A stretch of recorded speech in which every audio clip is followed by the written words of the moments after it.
2, 1. Hello, ladies and gentlemen, and welcome back to another exciting episode of Inside Movies Galore. I am your host for the rest of this episode, but I do want to say that this is one of Kroll's birthday picks, and it's kind of a special movie, sort of. It is called Liar Liar. It was filmed in 1997. It was directed by Tom Shadyac, by the writers Paul Gouet and Stephen Mazur. And it stars Jim Carrey, Maura Tierney, Amanda Donahoe, among many other cast members here. And let me just say what IMDb says about the film before we go forward. A fast-track lawyer can't lie for 24 hours due to his son's birthday wish after he disappoints his son for the last time. So, going with first impressions, I'm going to start with Mr. Royal Blue over here, since this is his pick. Why don't you tell me, was this a first-time watch for you? No. I can't honestly say how many times I've seen it.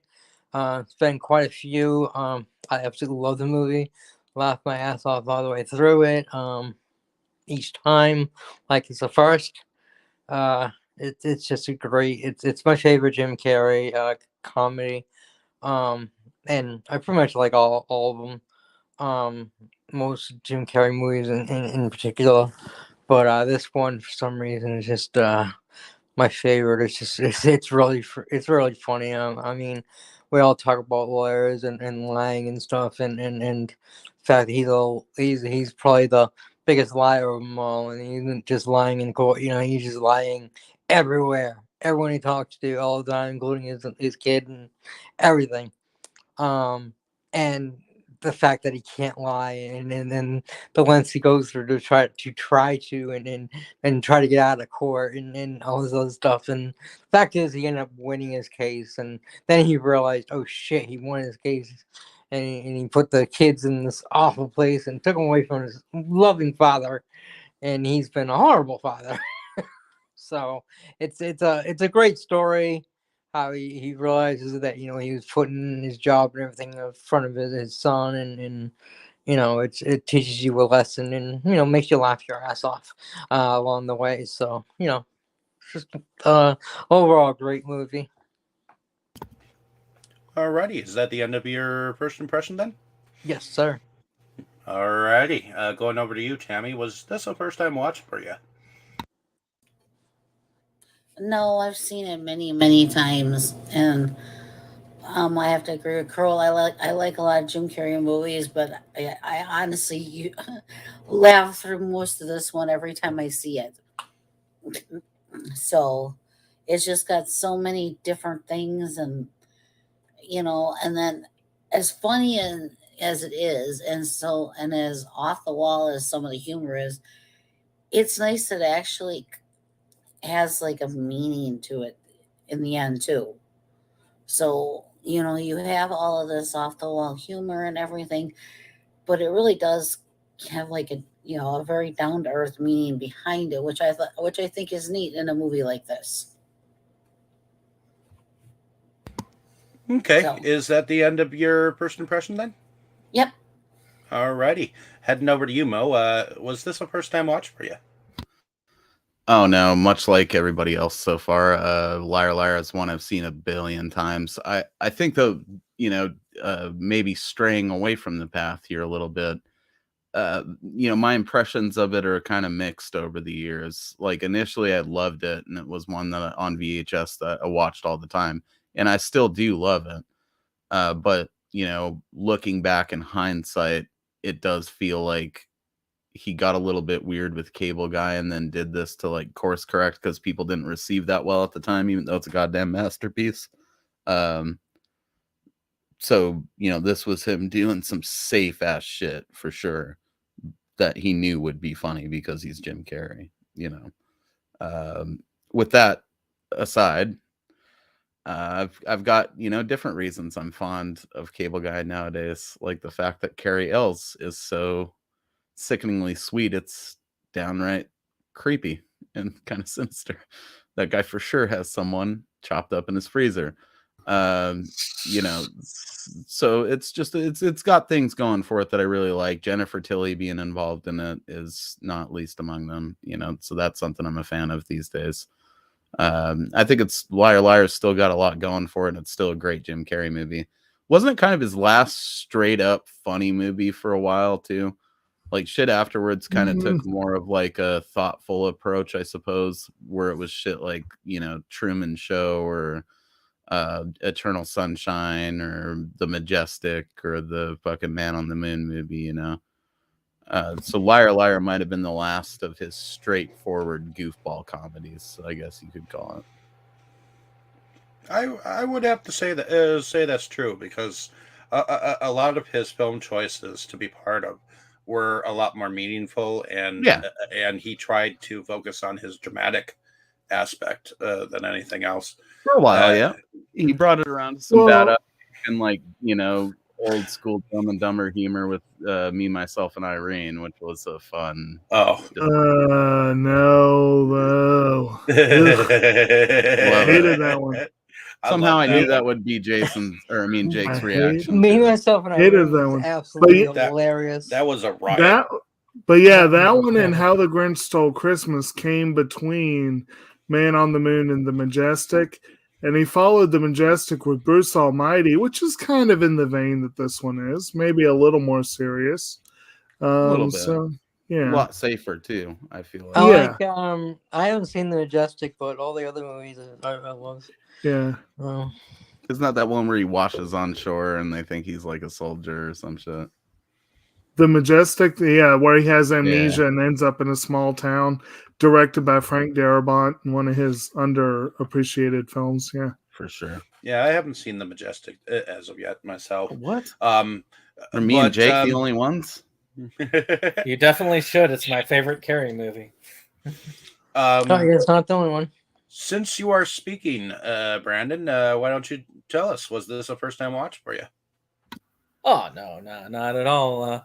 Despite how things may have seemed in my in the last time, if you watched Eternal Sunshine, I thought it's not really about Carrey at all, because I like a good portion of his work. To me, I look at Carrey. I watched this, I think, around the time it came out.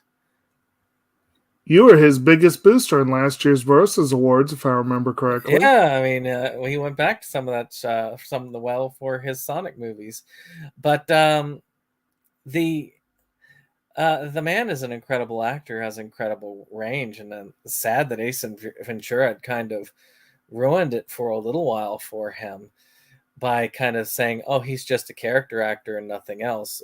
Just like I felt like he was going to be stuck like Jim Varney was as Ernest, who is also an incredible character actor. But I look at this. I look at Jim Carrey's different sections. Like, you've got your Ace Ventura-esque section where pretty much everything is a deviation of that, with these kind of comedies. Like, I just do the Ace Ventura thing, or some variation of. And I think this is part of that era. You got the more serious Oscar bait era. And then you've got then you've got pretty much where he doesn't give a darn afterwards. But to me, out of this era, this is probably one of my least favorite. I always mix this one up with Yes Man, because to me, they're so freaking alike. It's really hard for me to tell them apart. I'd say my favorite from that era is probably right there with Mo for Cable Guy. But yeah, I had a hard time. I think I got more laughs. I never bothered to seek it out for my collection because there are only a few laughs that I've gotten out of this film. I have a hard time really liking it at all. Whereas I could say, at least with Eternal Sunshine, I really liked it on most cylinders. I just didn't like it personally. This one, I just didn't like it on most cylinders. Oh, and I did want to put in, Dustin had wanted to bring up a quote since he couldn't be here. It is out of sheer morbid curiosity that I am allowing this freak show to continue, is his favorite quote. So I thought I would put that out on air. I think Yeah, that it's a good describes moment. most of our podcasts. It's, you know, But yeah, there's one, but just to say it, there is one part that did have me laughing, and I'll bring that up hopefully before I, yeah. I would argue that the way you should separate the Jim Carrey eras would be like the crazy ass In Living Color era, you know, and then, you know, the Ace Ventura era. Right. He kind of tried to break out of it with Cable Guy, didn't work. He came back to it for this. You're definitely spot on with that. And then there's like, you know, the Jim Carrey trying to be more than a fucking rubber Gumby man, you know. Yeah. See, and- I myself came into Jim Carrey's career on the Dumb and Dumber films, and then I attacked the Ace Ventura movies once I realized I've never seen the Cable Guy ever. I mean, Oh. you can't Oh, even it's hate on not? his Dumbo stuff like Dumb and Dumber, you know, it's right there with like Biodome. And I still want to see. They're not Rubber great Face, movies. but- They're the cinema equivalent of sucking on a Slurpee till you get brain freeze, but it's fun. You know? Cable Guy is gloriously dark. I love My Yeah. favorite is The Mask. Oh, Cable Yeah, Guy's that's a good one. masterpiece, dude. That's my Mhm. favorite. But going with Jake, we haven't had your Okay. first impression here yet. Right. Was this a first time watch for you? No, it wasn't. And I do want to. I have not seen this movie very many times over the years. I feel like I probably did make an effort to see it not long after its release because, you know, Ace Ventura, The Mask, I had probably seen Dumb and Dumber at that point. And I quite liked Jim Carrey. I wouldn't necessarily say he was my favorite actor, but he was probably someone that I would be willing to go see one of his movies. And the fact that it also had Carrie Ellis. Of course, I grew up on The Princess Bride, and I was a huge fan of Robin Hood Men in Tights. So, you know, that's a drawing point for me. So I probably, although I've forgotten over the years that he's in the movie, I keep can you, forgetting man? that. I He's don't in there know. like, trust me, I'm a nice guy. I might wear your mom's hat as a hat So, later, okay. you know? Okay.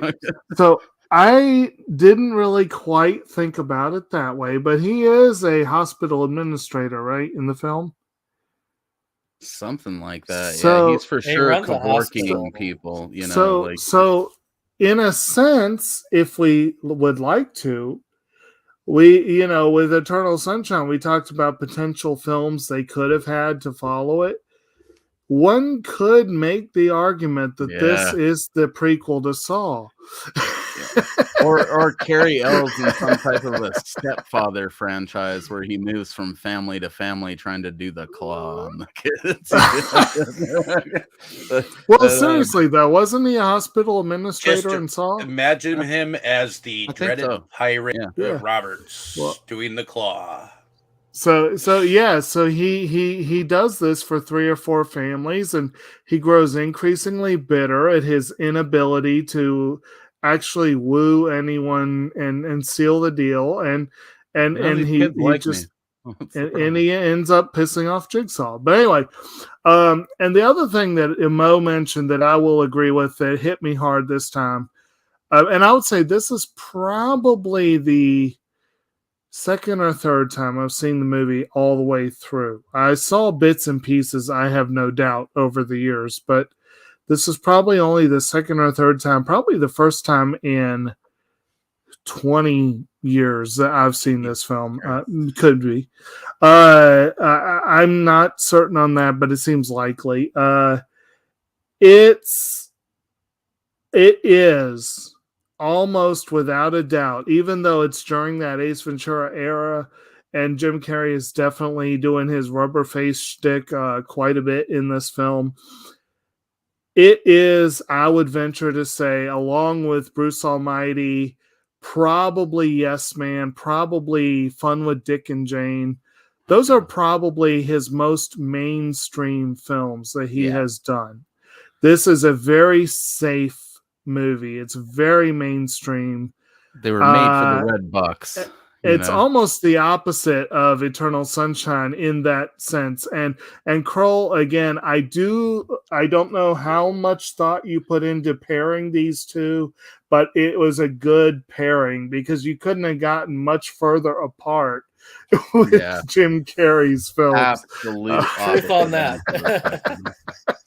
And it was very interesting. And I do enjoy the film. I may think it's a bit of a slight film, and I agree. Yes Man was basically a clone of this film in many ways.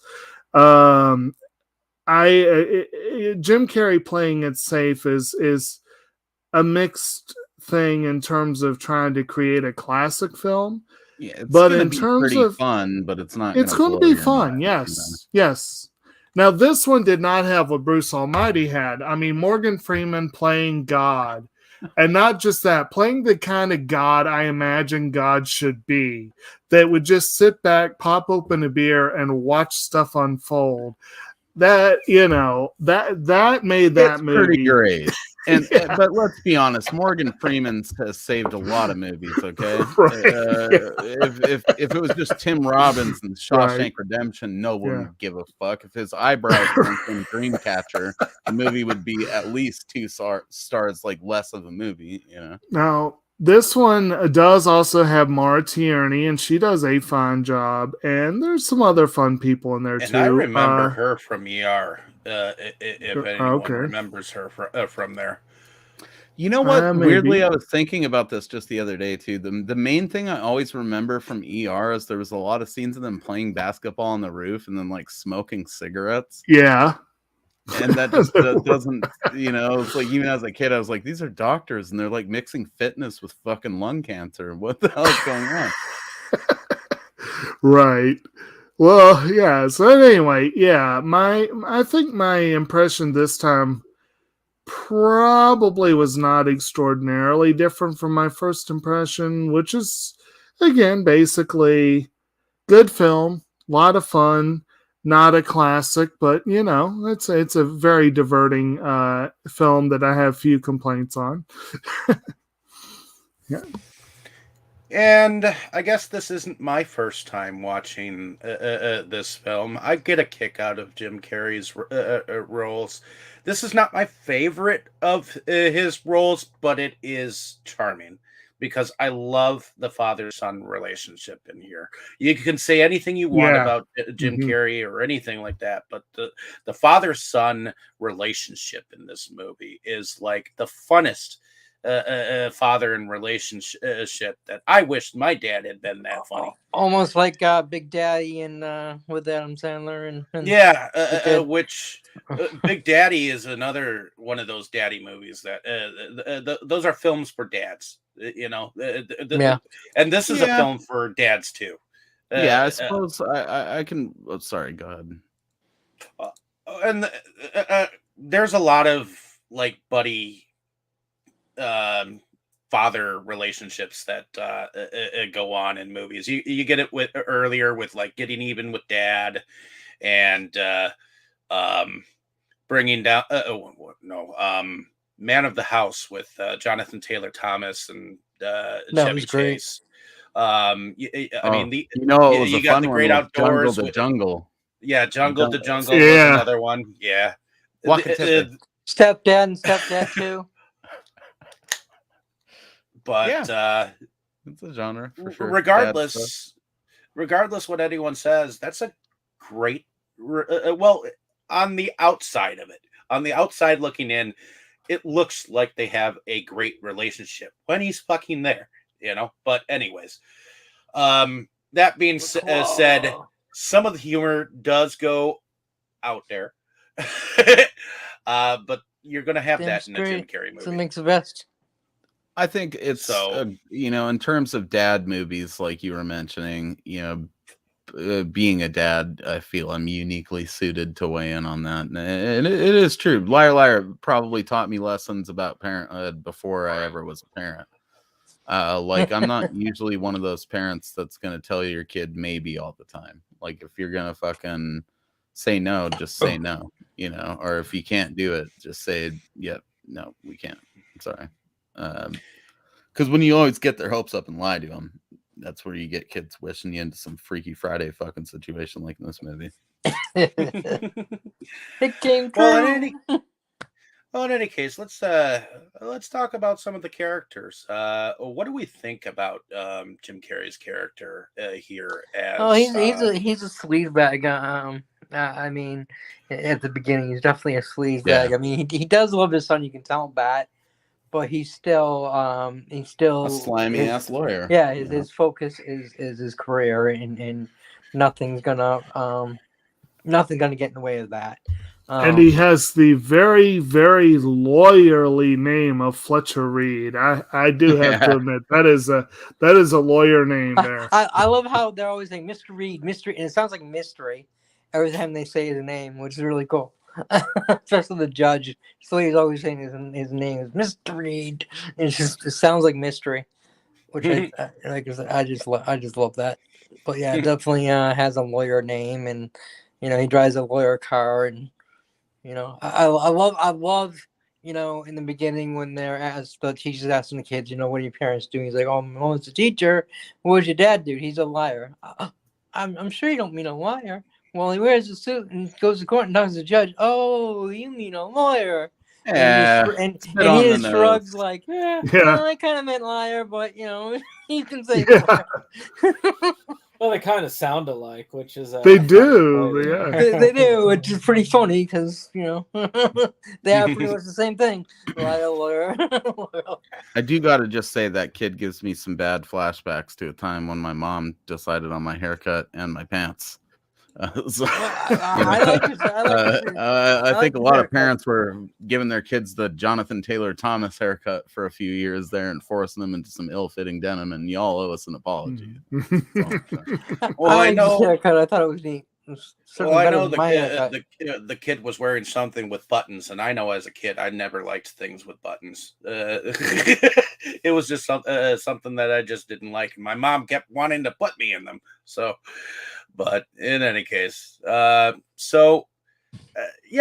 do get that very beginning, and then we are introduced to Jim Carrey's character right after that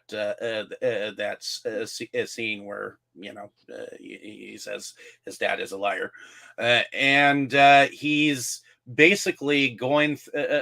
He's coming out of his building, and he's going through the hallways, and he's telling each of the people as he's passing a lie about what they are. Like I love the secretary with the hair and his look. Like, wait, that was actually a little later, but still, it was just, it's a little later. There's a secretary. The fat guy's like, "Oh, you look a little skinny there," and the guy doesn't remember. He's just like, "Oh yeah, of course I knew your name." And the kid with the giant zit when he's trying to order his lunch, and he's just like, "Oh, I'm about to pop," and he's like, "I'm kind of full."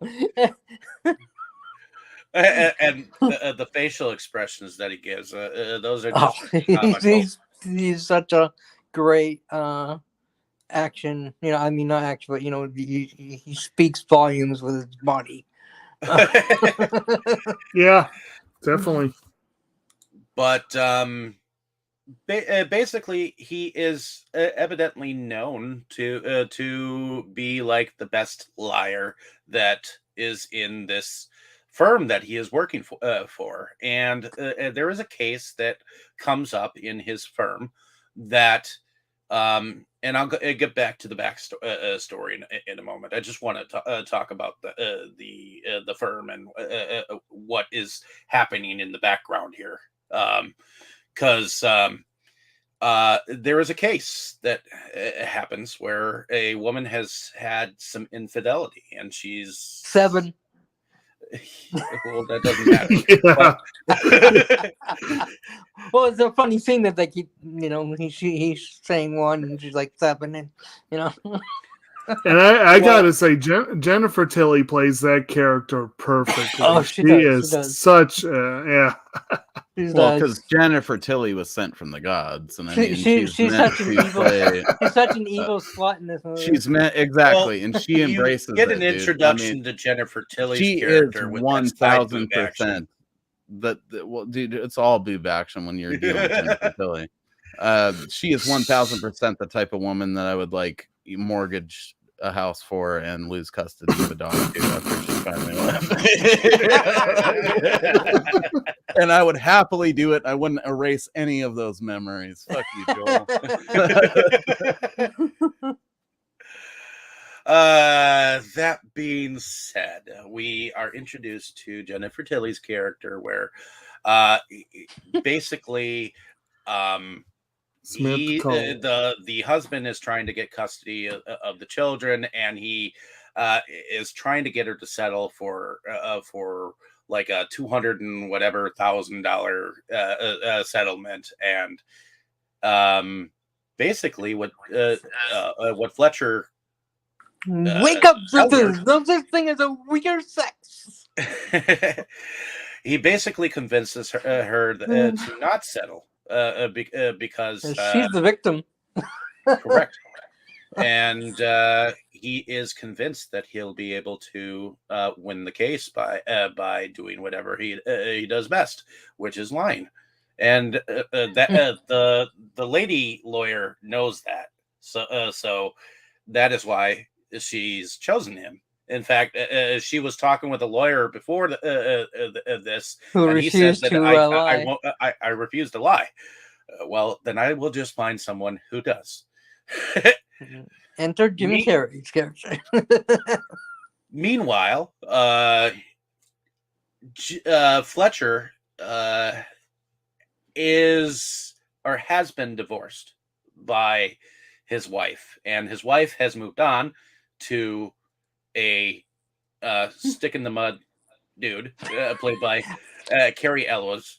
He's kind of a Magoo, isn't he? I don't think you're giving them enough credit, man. I think that there's a Ted Bundy hiding behind that facade. That's what I'm afraid of. He's so mundane. It's like well, he's like that always positive, like a dude that always seems to have a smile for everything. Yeah, you gotta watch out for people like that.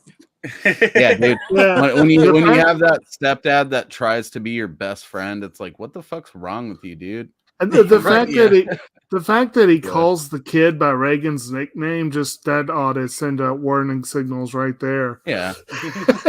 And it's like, I don't know, man. I've been in that position, unfortunately, once, and it's like, what's your fucking deal, dude? Why are you trying to be like my best friend? You're banging my mom. Get out of here. You know? Like, I don't want to be your fucking friend.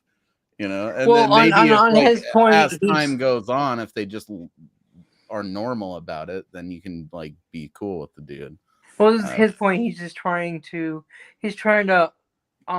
make up for the fact that the father's always letting him down, even though it's not his job. Yeah, but he's trying too hard. Basically, he's trying too hard. It does seem like he's I've been trying in his too hard. situation where Breaks my heart to see my boy Carrie reduced to such a thing too. You know, I've been in his situation where I've tried to be kind of like a dad, and it's difficult. You know, there's a line where you ever do try the to claw? overstep, but you want to try to show them that you could be there for them too. So yeah. Well, I do like the claw. The claw is kind of cool. The whole thing that Jim Carrey does, and he does Carrie Elwes' claw is just hilarious. He couldn't do the claw; he used 2 fingers. I feel like that's the exact moment that I knew he was a serial murderer. Was like when he tried to imitate human behavior like that, and it was like, it's not working. He kills you with a claw. But I need the claw. It's just an integral part of my ninja fighting style. the new guy in the relationship basically comes out with the question, will you marry me and move with me, because evidently he's moving, he's a doctor, He's moving to and Boston. yep, he's moving, and he wants her to go with. And at first she's hesitant because of Fletcher, but Fletcher keeps messing up during the whole. Plus, she's not sure. I mean, she's pointing out she's not even really in love with him or anything yet either. So, you know, she's just kind of completely hesitant. The sad thing is, and I'm not going to go into specifics, but I have known a situation very similar to that one with just a couple of changes. And I just realized as we were talking, holy crap, that hits close to home in a way. Well, in any case, the workload becomes a little bit heavier for Fletcher to maintain, and he begins to miss opportunities with his son, including his entire birthday evening. Well, which you know, his boss is really riding him. You know. well, yeah, but literally, literally, yes. I love that scene. As bad as it is that he's letting his son down on his birthday, the scene was hilarious. And his son ends up making a birthday wish in his head that his dad would not be able to lie for one entire day. And in words, it happened. And he was indeed not able to lie the entire day, which I've had better. Screwed up his entire way of thinking, the entire way that he was going to treat this court case and his life choices. So, what did y'all think about that when it started to become true? I'm gonna just because I gotta leave out very shortly. I just wanted to say that I thought the Carrie's performance up until this point was pretty good, and I really did have some chuckles here and there. But I thought after this, when it kind of went to a kind of compulsory Ace Ventura shtick, it just didn't land for me. I thought it was too over the top when it could have been if it was dialed back, I think it could have been funnier. But that's just my opinion. And I also can say that of that, where he's talking to the tow driver later on and says basically, you know, I'm just going to take it up the ass. And the guy's response was, oh, he's clearly been here before. You've been here before. Yes. So that did get a laugh out of me. So I will give it that. But overall, you know, a fairly good movie. But any case, I'm sorry to Dash. You all have a wonderful discussion. Okay. Yeah, man. All right, have a good one. Thank you. Have a good one. Yeah. It'd been a much better movie if Carrie Hill started killing people. Well, so when he does, I'm gonna say I do not fully disagree with Brandon's point. There are multiple times where Carrie, I think they kind of felt like he needs to do a little bit of that over the top shtick, and I think there were times where it worked great. But I think that this film probably Carrie could have dialed it back and made it just as funny. He could have done that. I feel like probably more you can kind of sense that he's almost over it when you're watching Liar Liar at certain points where he's doing it purposely not as good as he could do it. Because he's just like, well, this is what they want. Rubber tape. It was me, you know. Fucking, it's whatever. I mean, they're funny moments, you know. It doesn't make the movie not fun, but when you're looking at it through the lens of hindsight, it's easy to be like, all right, he was trying to do something cool with Cable Guy, and then that didn't really work out at the time. So he was biding his time till he could try to do something interesting again. Tammy, you were trying to say something? Yeah, I get in do there, agree. Tim. There were some scenes that he was just, he was a little over the top, a little bit more than what he really had to in here. Yeah. It was still funny, but it was just like, okay, you've been doing your little things for 10 minutes now. Okay, are we getting to the next part? Yeah, I mean, it very much. It's like the best way I could put it is, there's never a day where you're going to see Jim Carrey doing Jim Carrey and it's not going to be funny. I mean, you're going to laugh at a lot of yeah, it. you may compare it to Ace Ventura and stuff, but I prefer this movie over the Ace Ventura movies. Oh, no doubt. I absolutely love how over the top in it. I love how they actually call him out on it in the outtakes. It's fucking hilarious, and he laughs his ass off about it. So yeah, I think he did a perfect amount. I mean, could he have done less and still done good? Probably, but I really enjoyed the over the top in this movie. So it is I have to say, I enjoyed one of my favorite movies. There's those I still moments think where it was funny. I just don't think he needed some of it. Yeah, there's moments where it feels like it's Jim Carrey doing Jim Carrey. And there are it's great. There are also moments where I feel like the idea of him being compelled to tell the truth, there were ways in which they kind of forced him into it, where there could easily have been an out. Oh, I know. That's what made it funny.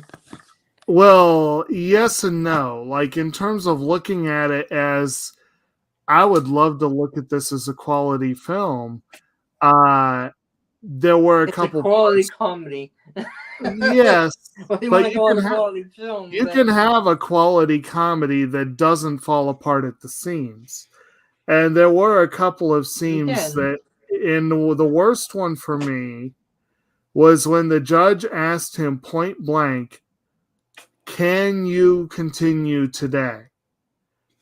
And he could have answered no. Because if he knew deep in his heart that he had to lie to get this shallow, self-centered biatch her victory, if he knew that, then he could have said, no, but that would have made the movie funny. I know. Well, no, it would have changed the film. I feel like they probably went with the easy route there. That was the worst one. Most of the moments like that, I'm like, okay, fine, I can deal with that. And some of them, yes, I'll admit, there were some that were funnier. Like that, I've had better. That was a great, funny moment. Yeah, I do like the lady who was from Night Court originally. I think she was. I think she's the one I was. Yeah. Who is the secretary to Fletcher? I do like her relationship with him. Oh yeah, she was pretty cool. Greta, yeah. And another scene where his inability to lie just made me laugh was when his supervisor, who had caused him to miss his son's party and who he had then proceeded to insult her. Really riding me. Yeah, he had proceeded to insult her skill or imply there was a lack thereof. When she dragged him into the boardroom to humiliate him in front of the head partner, and he ends up roasting everyone, and everyone loved it. That was I like that scene. And then I do like that might be the best scene in the movie for my I thought that was pretty cool. Right. The head board member just so happens to be the guy who played Burke Devlin on Dark Shadows. that back was in the Mitch, 70s. And Mitchell Ryan. yeah, Mitchell Ryan. He also played on Dharma and Greg, if I remember correctly. He passed away just 2 months ago. I did not know that. Huh. Shocker. But yeah, that's what I probably recognized him from. A show that disappeared without a trace, but I loved it when it was on, was Dharma and Greg. That was on when this movie came out. He played the Greg's father. Yes. Yeah, Dave mentioned that. It's I'm fond of Dharma and Greg as well. Actually, really need to try to get a complete set of that one of these. That came back. Mm-hmm. What's that? It came back. Did it? Yeah, it came back for like a season or two or something like that. Like years later, but I don't think it had certain characters in it. The one part I remember the most from that was the episode where the two of them were doing it in a car, and it was caught on like a paparazzi caught him or something. And then I remember the news report, and it was like he was caught having sex with his own wife, so you know he's not a Democrat. But he was caught having sex, so you know he's not a Republican. That's great. I just love Jenna Elfman. Right. She's just a great fucking actress. Right. But yeah, actually, the whole court process came to a halt when he finally looked at her birth certificate and realized that her age was under I feel like we're skipping a lot. Yeah. We are, but the reason why is because I'll be going back to it. There is a reason to my madness. So all right, explain. Okay.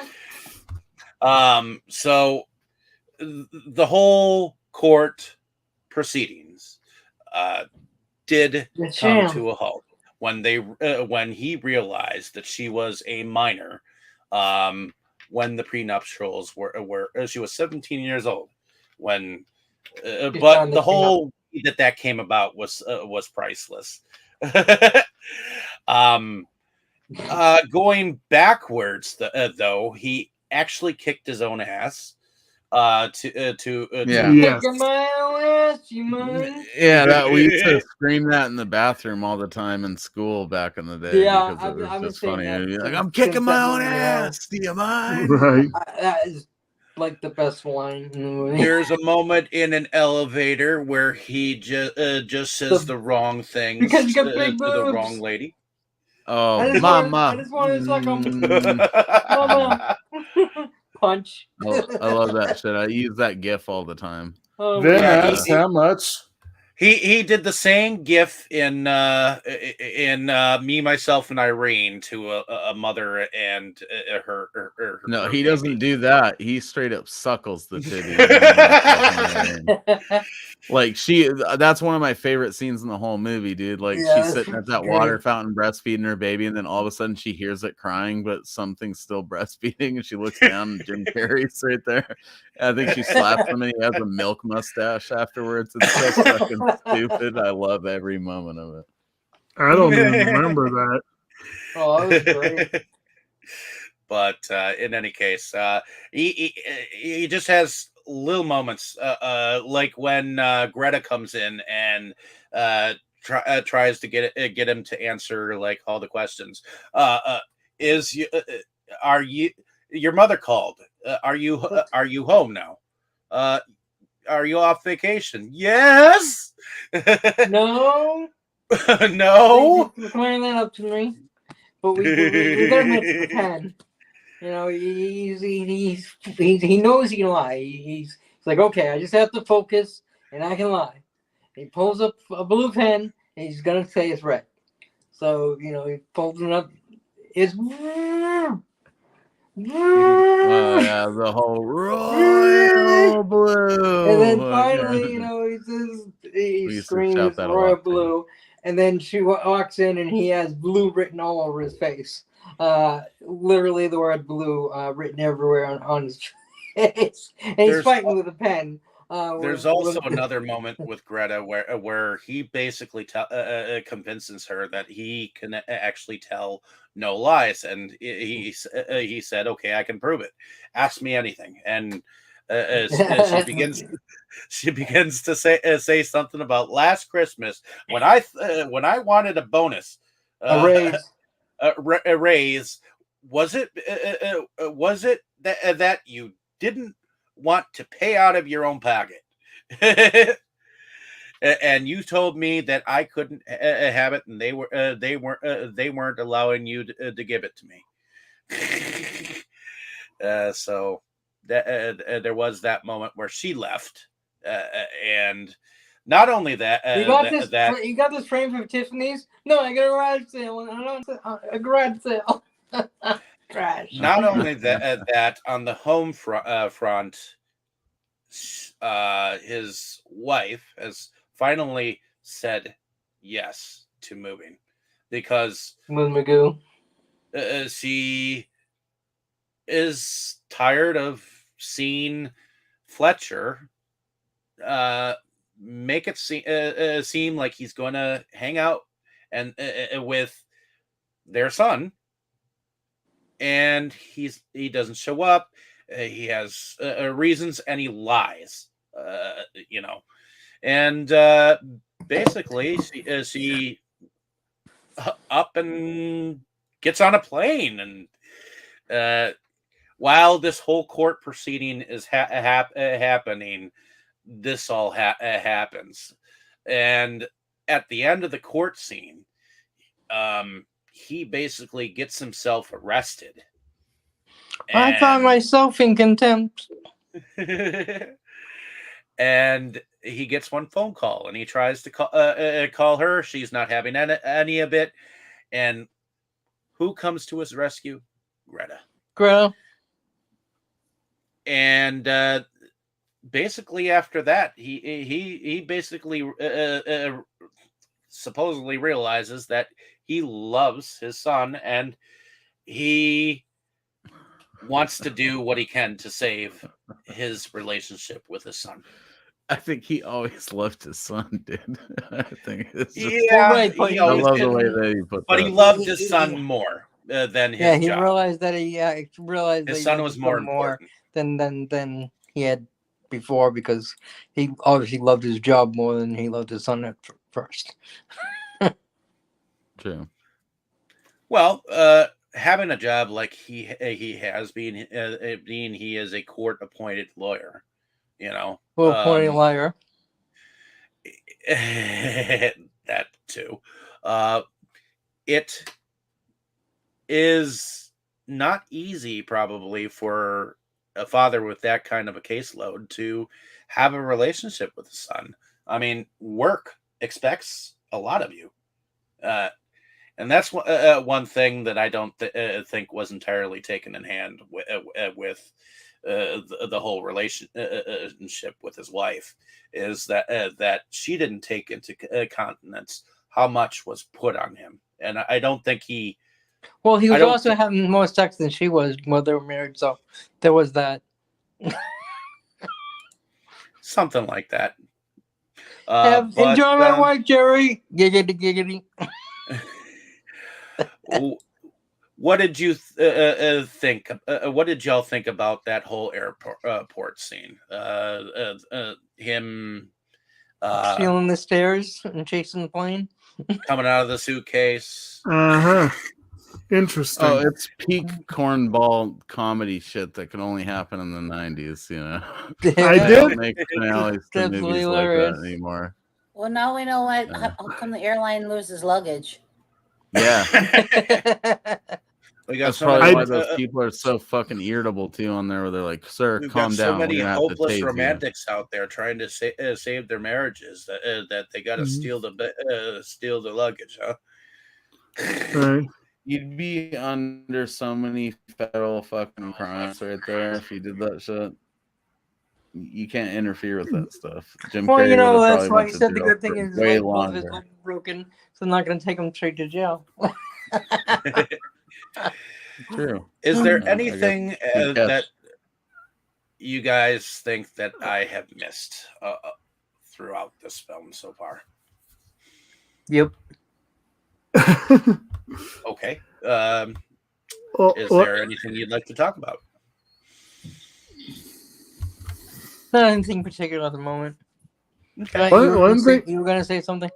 One thing I was going to say is like I was looking for quotes because I remember I thought there was a funny quote, but I couldn't find it. Oh yeah, and there's a I bunch don't of remember. funny quotes. But like when he does that whole thing with the stairs and the airplane and whatever, that definitely you didn't just have to suspend disbelief; you had to throw it out the window. But Yeah. the scene, but when he finally gets to their window and he comes up, and Jerry, I think his name is, Yeah, Jerry. he notices him and he's like, Fletcher, and the wife is Fletcher. something like, yeah, no, No, it's it's not, like, yeah. no, it's Fletcher, and she looks at him and just her reaction. I can't remember if she said something, but just like her reaction at that moment, I just found that amusing. Of course, she was supposed to be halfway plastered at that point, He's so he's just saying goodbye to us. Wave to him. yes, wave to him. Wave to him, and they both waving. But it's like she was already halfway plastered at that point. So I don't know. I found that an amusing reaction and then of there. course the airline pilot when the shoe was thrown at the windshield, they were like, "Wait a minute, was that a shoe?" Yeah. Some idiot stole the stairs. We're pulling something this morning. And I did like a lot of the interactions with the judge. The judge was kind of, he had his kind of like I'm so over this kind of feeling, but on the other hand, a good humor about it too. Like the moment where he said, "How are you doing today, Mr. Fletcher?" Yeah. Well, I'm trying to get over a really bad sexual experience last night. Yeah. And he's like, "Well, you're young. You'll have plenty more when you get older." In the meantime, let's say we get back into business." But there was also that part like, "Your Honor, would the court be willing to grant me a short bathroom break? Can it wait?"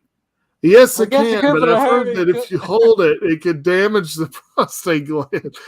Is that true? It has to be. Well, in that case, I better take a short break too.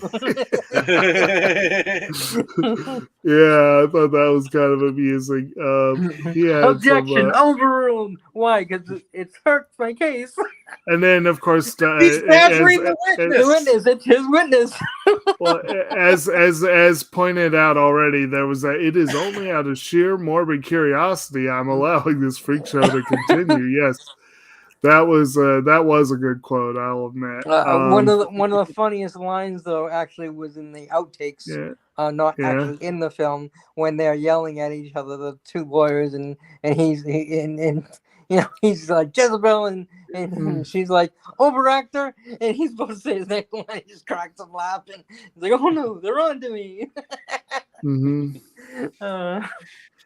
Well, at this point, I think we're at the production stage. So, what did we think about production? I mean, it's fine. It was. Nothing needs to be special about it. I mean, it's not really one of those movies, so it's just like, I guess it looks like a courtroom. Yeah. Everything looked like they were supposed to look. I mean, looked like they were in the lawyer's office, in the courtroom, and then in front of the house. Yeah, it felt real. Yeah, no, I thought the production was pretty good. I mean, it was believable. It wasn't, if I remember correctly, I think it was an Imagine production. Brian Grazer involved. You know that you expect at least decent production values in that. It's not gonna look like a fucking episode of Degrassi or something. You know? Right. It looks good, you know. Okay. Mhm. It's kind of Well, got what all about- those qualities movies back then, because comedy, that I think feel like that was the last blast of like the real tentpole comedy movies, I guess, or however you would word that. You guys know what I'm saying? Where there was like always like 4 or 5 big comedies every year that went along with everything else that came out. You don't really get that now, you know. I feel like we see 1 or 2 big comedies a year. Comedies are always very subjective, and it could just be that it's harder for them to hit that mass appeal nowadays than it was in the 90s. But Yeah, that's you, what I'm getting at. Like, you it's, still you see see some less big of it. ones, but I mean, yeah, For sure. we have all Free those, Guy is a great example of like a Yeah. big comedy from that was a great movie. recent times, you know. But you Right. used to see like 4 or 5 of those in a year. Now you see like 1 or 2, you know. So it's definitely not the thing that's, I mean, it's overshadowed by all the horror films and superhero movies and action, you know. The problem is everybody's so goddamn fucking offended by everything that It's not even that. I think just a Oh, lot it of is people are that. jaded to this it shit is too. totally that. you know? That's why they fucking can't have anything, because people get offended by every fucking thing. Well, I think that is definitely one thing that limits the mass appeal. You know, because you had like one of the biggest comedies last year was Don't Look Up, and that was a huge hit with certain crowds, and certain other crowds probably wouldn't even watch the movie on principle. So it's like Yeah. it limited its appeal right out of the gate because of the subject matter. But it was one of the biggest comedies of the year. Free Guy was one of the biggest comedies of the year, but people might have lumped it in with all the superhero and action and that stuff. Yeah. So, you know, they might have not seen it as a comedy so much as, you know, yet another action film, you know? So, and it's pretty straightforward comedy. It's not one of those things Yeah. where it's like it limits itself by being like, oh, we're liberal, not Republican. Or I mean, Right. like Free Guy is pretty Diet Pepsi. You know what I mean? It's fine. You can just watch it with your family and everyone. Yeah. Yeah, it's a good solid film. Good fun. Well, let's talk about music. What do y'all think about the music? It was good. Didn't notice it as much. Yeah, I know that on the soundtrack they had "Happy Birthday to You," which reminds me at that birthday party, that fucking clown, man. Yeah. I don't know. I probably might not have chosen that that particular clown for my birthday party. No, you would have chosen the Killer Clowns from Outer Space. I know you, Dave. Damn straight. Well, dude, I mean, you gotta vet your birthday clowns. I guess the other thing on the soundtrack. I guess the other thing on the soundtrack was the Mighty Mouse theme. Here I come to save the day. Which was like there was a couple of moments of music in there, though. There has to be other music on the soundtrack. That's what they list on IMDb, but I will admit I found that kind of amusing. It's kind of like a foreshadowing, because Man on the Moon was just a couple years later, and so that's kind of a interesting taste, I guess, of what was to come. Let's see here. I'm looking at who did the music here for. So the music was done by John Debney. The score was conducted by, and he's done stuff behind The Jungle Book, the Greatest Showman. He was in the music department of that. He did some behind The Passion of the Christ. And I guess he's going to be behind the music for Hocus Pocus 2 coming up. There you go. Yeah. That's pretty dope. So he is still banging them out. I guess he was behind these SpongeBob movie, Sponge Out of Water. Hatfields and McCoys. The Houdini miniseries that was on with Adrian Brody. Stonehurst Asylum, which I have a like for. It doesn't look like there is any other actual music on the Liar Liar soundtrack. It's that Yeah. fucking like milk toast. Oh. It He- doesn't even he have did like the an alternative rock song from the time on there. The music for He the did Hatfields Sin and the City. McCoys. That's not. Yeah, I would say those two Stooges are movie. not exactly milquetoast credits. Oh, he did the music for Elf and Bruce Almighty. Iron Man Okay. 2 and Predators. Nice. Cats and dogs. He's done some fine work, but I Yeah, don't know if sounds that way. we're But this one, yeah, it was good, but it didn't really call attention to itself, and I honestly can't remember it. This probably But, could have used a late '90s punk song or two on there.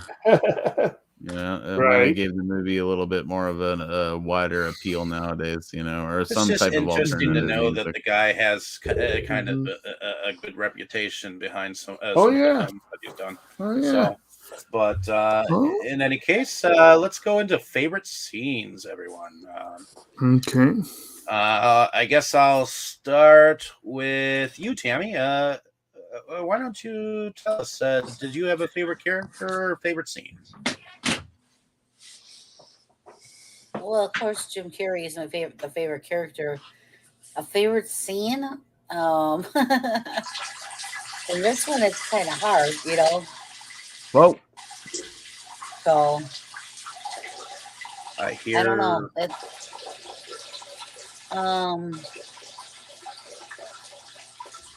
right click mute. I like. Well, how about when they go into the court and he's trying to tell the lawyer that he's against why he can't lie or whatever. That whole big thing he goes into, even though I think it was a little over the top, but he just can't say a single thing that he wants to say to her. And she's just standing there with this like blank look on her face, like, what is wrong with you? So I thought, even though I thought his performance was a little over the top for that, I still find that one like really amusing just because of the look on the face of the other lawyer. And the husband that she was defending, the two of them, the way they were just looking at him for the whole thing that he does was just great. Okay. What about you, Jake? Sorry, dude. I was trying to mute trying to show you how to mute the shit. For some reason on my screen, and then I ended up clicking the leave studio. Kicked yourself off, huh? Yeah. I think the scene we discussed before where he ends up roasting the whole boardroom probably would be my favorite scene.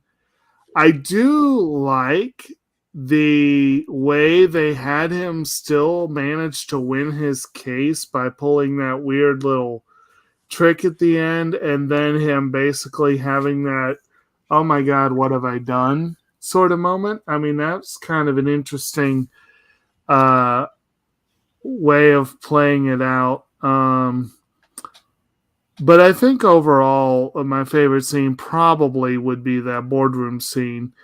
If I were to say a favorite character, Fletcher certainly is in the running. I like Jim Carrey's character, at least as the movie goes on and he really realizes what he's been missing out on. That's a common and overused trope where you have a perfectly decent person who would be great if they just get out of their own damn way, and that's that's basically what he is in here. But I'm tempted to say the judge might actually be my favorite character in the movie. Okay. What about you, Mo? Do you have a favorite character, favorite scene, or scenes? Well, I guess my favorite character would probably be Jennifer Tilly's boobs, but I think that my favorite scene is also two characters. Yeah. They're twins. We'll allow it. I agree. I'll allow it. I agree with this. Yes. And I and think my props to favorite. the wardrobe department. Yeah. My favorite scene is where, they have that whole exchange and Carrie Ellis is like, it's okay, sport, we'll get through this. And then he wanders out to the tool shed and it shows him burying another kid that has that Jonathan Taylor Thomas haircut, a little flannel shirt. No, Mo, did you watch the same movie we did? I think I might have watched it spliced with Frailty or something. I'm not sure what it no, for real though, my favorite scene is definitely like the boob scene where he's like, "Mama," like I've just imitated it so much over the years. It's brought me a lot of joy. So that's probably the one that I'd have to give the overall vote to. But it would bring you a lot of joy if they released the Jigsaw cut, right? Yeah, exactly. That and just send it encased in a bust of Jennifer Tilly. Well, you know where I'm going.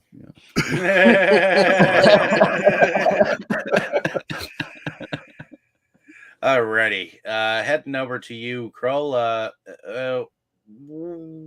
Which character is your favorite, and which scene or scenes could be one of your favorites? Well, I have to mention that, of course, Fletcher in the beginning wasn't really a favorite because he was a lawyer and kind of a douche, and yeah. So, of course, his character grew better. He grew up some and liking him, but I'd say probably Gretchen. She stands by, she does her job and she does it well, and she tries not to complain too much, and until she finds out that about the the raise and stuff, and yeah, she's just she's a really good character. I do agree with the judge. The judge was pretty funny, and he was a really good character as well. As far as scenes goes, there's quite a few I got to mention, and I will tell you which one is my favorite. The elevator scene with boobs is definitely got to mention. The whole because you got big boobs, big jugs, and he's like, it's fun. It's like a mama. And you hear the punch, and and of course I've had better. But that was the first thing he does when he can't lie. It says I've had better, and it's just so freaking great, and even he can't imagine why he said it. And of course, going by my name, the royal blue, the whole pen scene was really hilarious. He's just trying to focus as hard as he can, and he knows he can lie. He'll be able to lie, and he just can't, just no matter what. And he writes all over himself and everything, and it's just absolutely hilarious. But the favorite scene has to go to the bathroom scene. I'm kicking my own ass.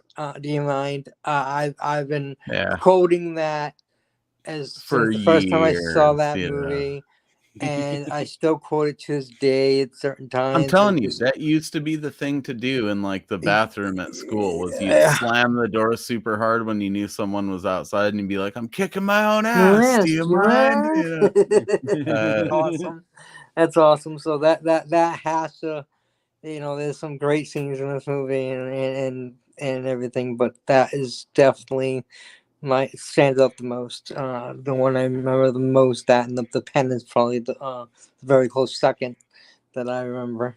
So okay, and my favorite characters are Gretchen and Jim Carrey in this movie.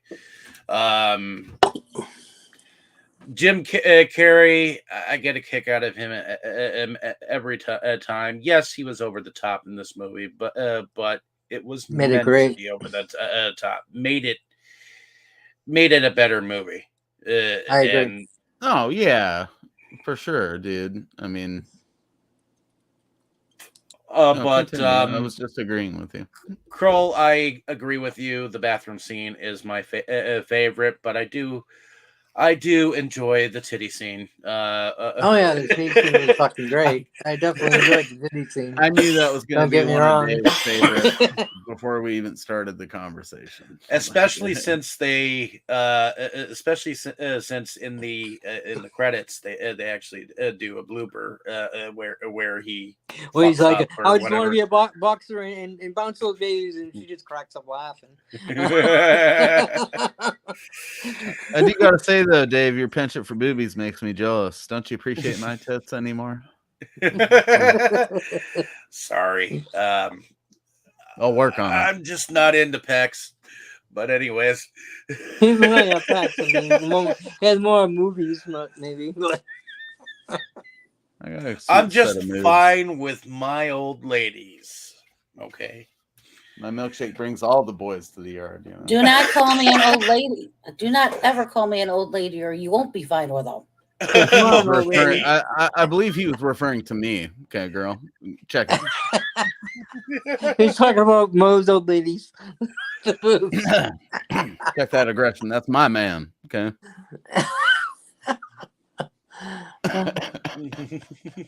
But in any case, I enjoy little bits and moments in here, like the moment when Cary Elwes he kisses his wife, and he's like, okay, not the best scene, ching ching, you know, but and he also says, hey, enjoy my wife. You know what I mean? Yeah, I mentioned that one earlier.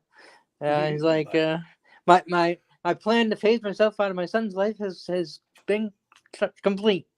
And he's like, have a great time, Gary. Enjoy my wife. Yay. I love the look she just gives him, like. Yeah.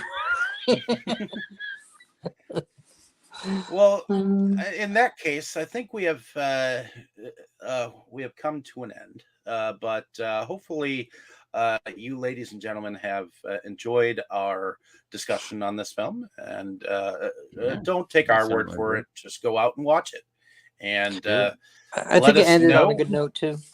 Let us know what you thought of the film in the comments below. So thank you for listening. Have a great day, evening, and morning wherever you are. But I guess this is our time for outro. So Jake, why don't you tell us a little bit about yourself and what you do? Okay, my name is Kodabuki Jake. I am the co-host of Septum Sin versus the World. Brandon, who was with us earlier, is the other host of said channel on YouTube, and we are a physical media channel. We like to talk about DVDs and Blu-rays and our respective collections, which we do have quite a few DVDs and Blu-rays.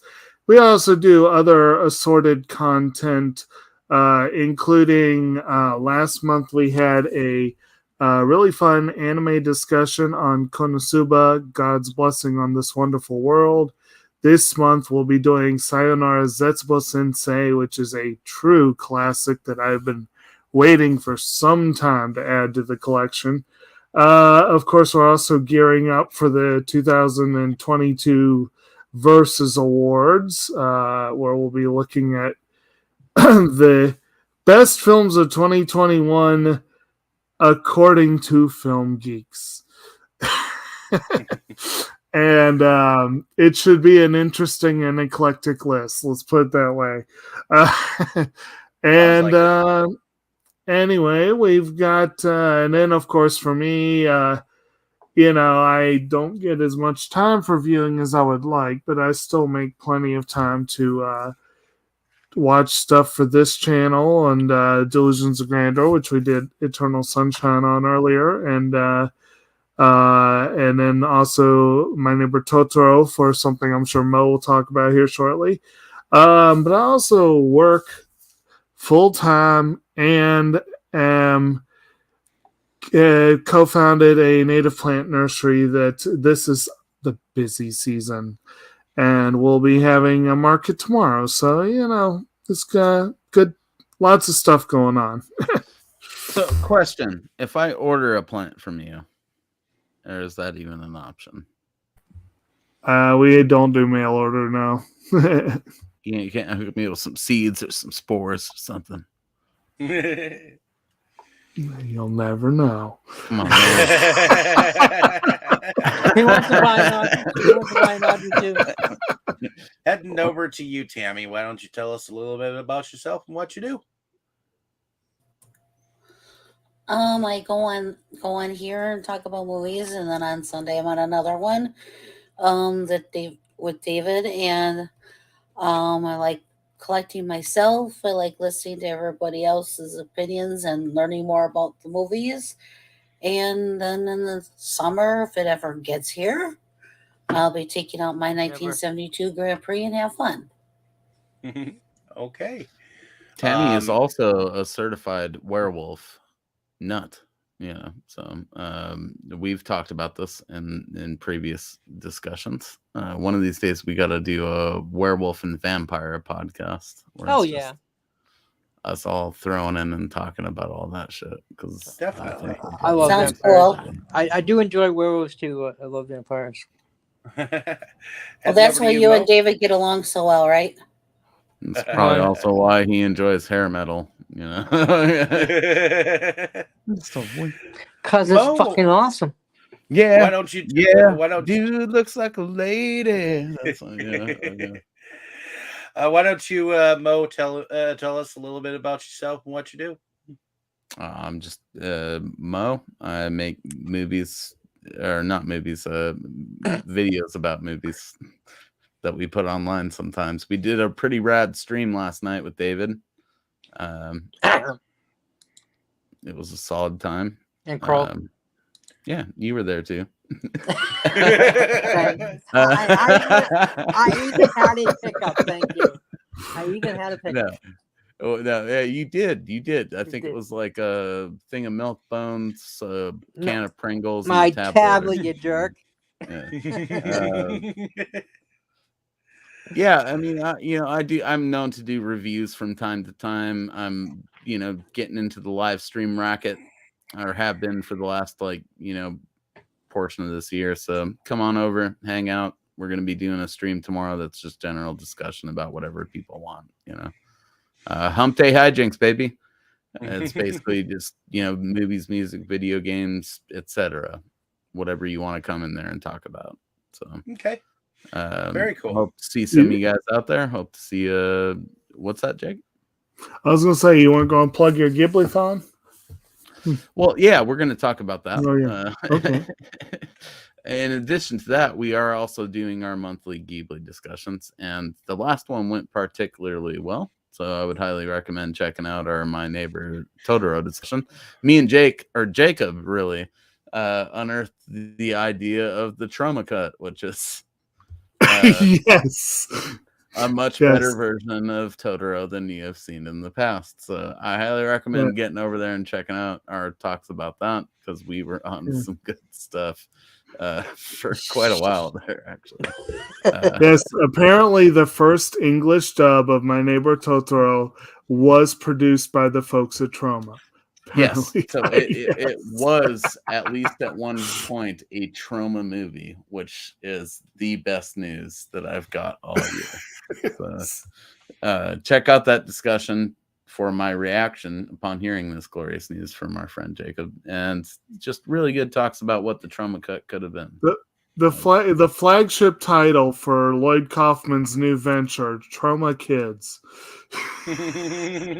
Yeah, T Kids instead of G Kids or whatever. Yes. Heading over to Mr. Royal Blue, since he is the birthday boy.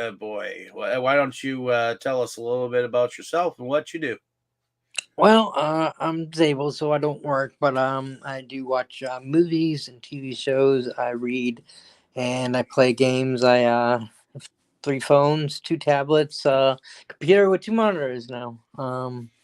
Play games on the wall, and I am also in this podcast where we talk about movies. This month, all my picks, all my favorite types of movies, non-Star Wars. I mean, I could have an entire month of Star Wars, but decided to try something a little different. What is in store for us next week? I will get to that one in a second, and also I go on to Delusions Grandeur with Dave and Tammy and sometimes Mo, and talk about movies there as well. It was my pick this last Sunday. We did the Sausage Party. If you haven't seen it, check it out, man. It's hilarious. Raunchy as hell. It's animated, but not really for kids. If you're gonna bring a kid, make sure they're probably at least a teen. And if you're the parent, just remember it's gonna be very raunchy. I And feel if like we not had the a pretty parent, solid just Marvel remember that discussion. you may not have a Sorry. friend anymore, but Sure. and next week we are going to watch a masterpiece movie, Braveheart. So tune in for that one. That should be a great discussion. Awesome movie. I believe most people love it. Probably seen it. It's a really great movie. So check it out. Check out discussion next week. And over to you, Dave.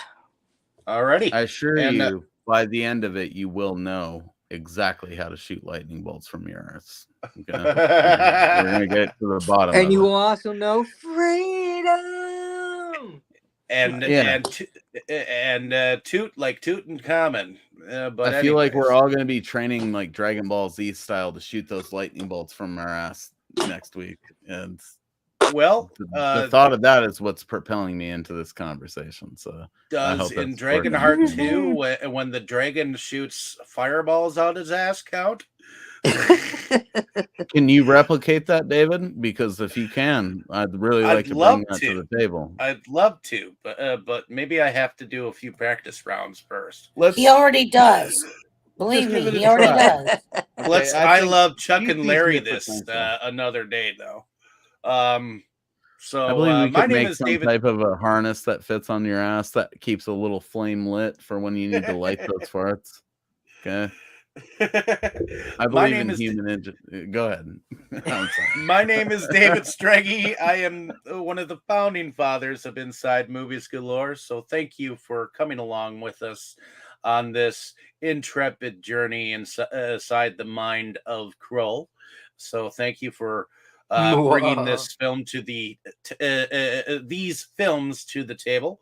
I am looking forward to checking out some of the rest of your picks, and hopefully you ladies and gentlemen have enjoyed the choices so far. So but I also moonlight under a different channel called Delusions of Grandeur, where we also podcast similarly with a slightly different group of people, where next week we are actually going to be since last week we talked about a raunchy film, this Sunday we'll be talking about another raunchy film called South Park Bigger, Longer, and Uncut.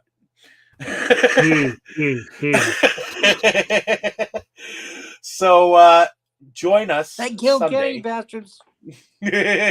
I'm gonna as try we to be discuss there for that film. one, dude, because that's a big deal for me. So yeah. So but I also do video pickups and video reviews, so check me out, and hope to see you next week for both of those fine masterpieces of filmery. So everyone say good night. Good night. Good night, Good night. everyone. Good night, Irene. So it's Liars. important to note that true enough. It's important to note too that like Jake pointed out, at least one of these directors had a tendency to go up his own ass sometimes. So really the sequence of films was us spelunking into his ass and then out of it and then up into the fresher air that was Liar Liar. Isn't that what happens with the monkey in Bruce Almighty? But anyways, right? Maybe.